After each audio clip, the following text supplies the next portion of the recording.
I mean, they're just kids. Why wouldn't you just send a missile to them and kill them? It's not fair. I do anything for my people, but I don't know what to do. I'm just 10. Baik, terima kasih, kita kembali bersama Damai Nusaku dan pemirsa yang dirahmati Allah. Ada sebuah hadis yang esensinya adalah standar kualitas keimanan ada di negeri Syam. Salah satunya adalah Palestina. Kita bisa menyaksikan ternyata kualitas keimanan ini terbentuk sejak mereka belia. Bahkan mereka sudah mencapai pada level kematangan tauhid. Bagaimana bisa terjadi seperti ini? Apa yang patut diteladani dari anak-anak calon penghuni surga ini? Abi Maki akan menjelaskannya. Silakan Nabi. Izin. Bismillahirrahmanirrahim. Assalamualaikum warahmatullahi wabarakatuh. Alhamdulillahirabbil alamin. Wabihi nasta'in wa ala umuri dunya waddin wa ala alihi wa ashabihi wa man tabi'ahu bi ihsanin ila yaumiddin, amma ba'd. Allahumma la sahla illa ma ja'altahu sahla wa anta taj'alul hazna idza syi'ta sahla.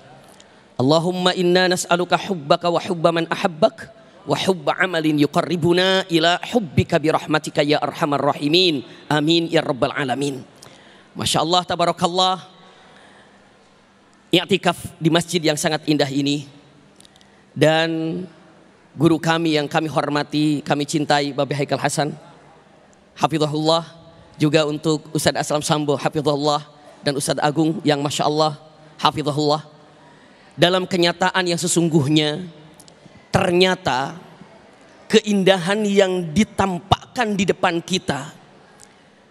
Kenapa yang namanya anak-anak ataupun remaja di Palestina sana, apapun yang terjadi, bongkahan gedung-gedung, bahkan darah yang berceceran, sama sekali tidak pernah bergeming hatinya apakah merasa takut ataupun merasa ingin kabur dari Palestina. Tidak.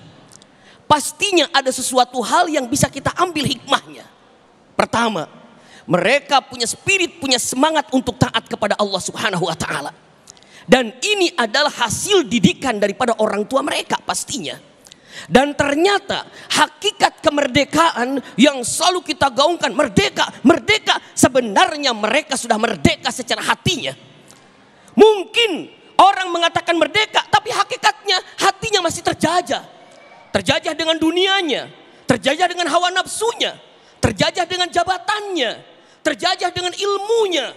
Bahkan begitu sekarang ini untuk mengatakan tolong hentikan semua produk-produk yang membantu daripada Zionis ini dengan menyatakan ucapannya, apa kita bisa, apa kita mampu. Punten, orang yang menyatakan itu dia sudah terjajah dengan produk-produk daripada mereka. Ini dia, kita ini terjajah dengan tayangan-tayangan yang ada disuguhkan ke rumah kita. Kita ini merasa merdeka, tapi hati kita sebenarnya terjajah. Siapa yang sebenarnya merdeka? Yang merdeka adalah yang merasakan ketaatan kepada Allah. Dan merekalah saudara-saudara kita yang di Palestina ini nampak daripada ketaatan kepada Allah dinikmatinya.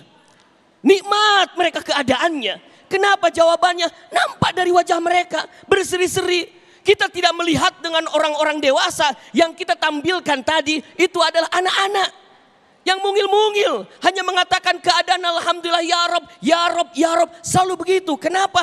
Karena mereka sudah tahu ketaatan kepada Allah di atas segala-galanya. Ini adalah penatapan yang luar biasa, hasil dari orang tua didikannya kepada anak-anaknya. Mustahil anak-anak yang kita lihat barusan tayangannya langsung bicara begitu saja tanpa ada pendidikannya. Pasti ada pendidikannya. Siapa yang mengarahkannya? Orang tuanya. Orang tuanya yang mengajarkan dan memberikan bimbingannya. Terkadang untuk anak-anak kita belum merdeka dengan apa coba? Dengan kegiatan-kegiatan anak kita dengan handphonenya. Bisakah ibu bapak mengecek apa yang dibaca dilihat oleh anak-anak kita di handphonenya? Mungkin anak kita terjajah setiap waktu dengan handphone. Andaikan anak itu setiap hari membaca Quran seperti memegang handphone, berapa kali khatmul Quran itu? Ini generasi yang akan kita lihat. Apa yang kita lihat generasi terindah yang ada di Palestina sana. Mereka punya semangat untuk taat kepada Allah. Ini pertama. Yang kedua, mereka punya semangat. Semangat apa? Semangat untuk mendapatkan hidup yang abadi. Hidup yang abadi. Mereka tahu kemarin kita melihat dia hidup, ternyata sekarang sudah wafat. Mereka mengatakan, saya pun mungkin akan wafat besok. Saya pun mungkin akan wafat besok ataupun lusa. Kenapa? Mereka sudah mengatakan antara kematian itu sudah sangat dekat sekali. Apakah tidak menyaksikan anak-anak Palestina menulis, mengukir nama-namanya di tangan-tangannya?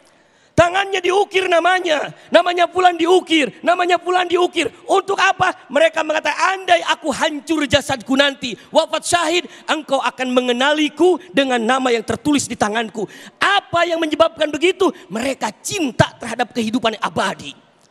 Kadang-kadang kita masih berpikir keabadian itu di harta, keabadian itu di jabatan. Bukan, keabadian itu dalam ketaatan kepada Allah. Al-jannatu qablal jannah. Sesungguhnya dia yang merasakan nikmat ibadah di dunia, dia sudah merasakan surganya akhirat sebelum dia masuk surga akhirat.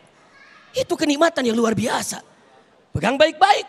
Apakah ibu bapak, semua pemirsa yang hadir menyaksikan Damai Indonesia ini sudah merasakan surga dunia ini? Di mana surga dunia? Nikmati ibadah.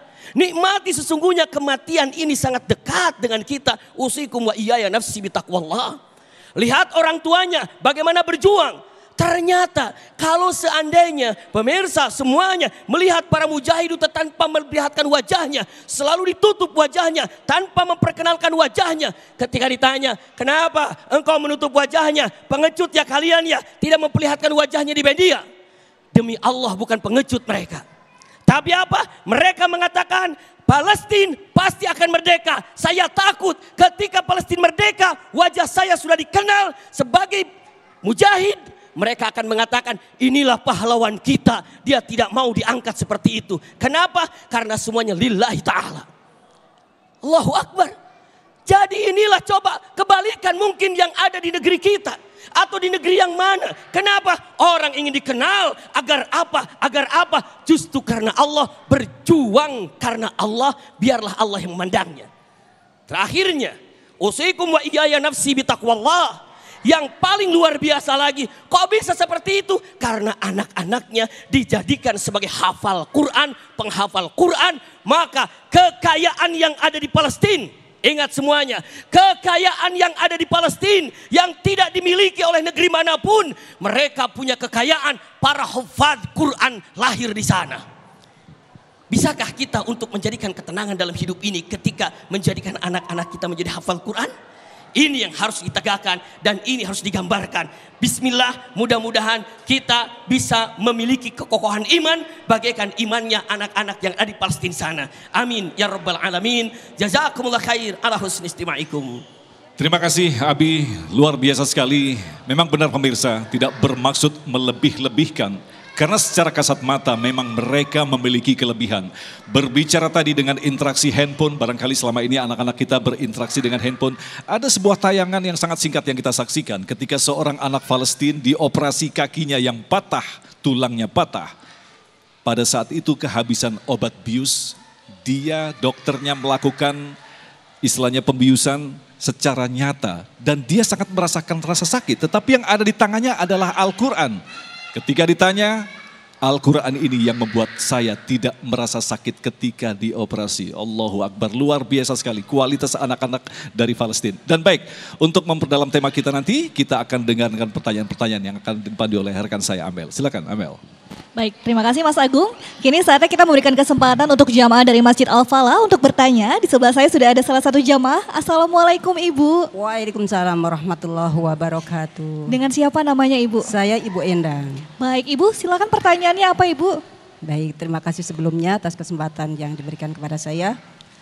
Begini Pak Ustadz, ngilu, sedih, tersayat rasanya melihat apa yang saat ini dirasakan oleh saudara-saudara kita yang ada di Gaza, Palestina. Terlebih ketika kita sempat melihat yang viral di sosmed, kita sesungguhnya yang mati. Justru mereka lah yang masih hidup. Itu yang membuat saya khususnya sedih. Pertanyaannya Pak Ustadz, apa yang bisa kami lakukan, apa yang bisa kami perjuangkan untuk membela hak-hak asasi mereka yang ada di sana. Sementara kita terbatas oleh jarak yang cukup jauh, dan yang bisa kita lakukan khususnya ini banyak yang ibu-ibu utamanya, apa tuh Ustadz yang bisa dilakukan? Termasuk juga bagaimana mengedukasi anak-anak kita semua supaya mereka juga punya rasa empati untuk membela saudara-saudara kita yang ada di Gaza, Palestina. Terima kasih. Baik, terima kasih Ibu untuk pertanyaannya, Masya Allah. Tentunya kita akan mendengarkan jawaban dari guru-guru kita. Namun usai jeda berikut ini, tetaplah bersama kami dalam Majelis Ilmu Damai Indonesiaku.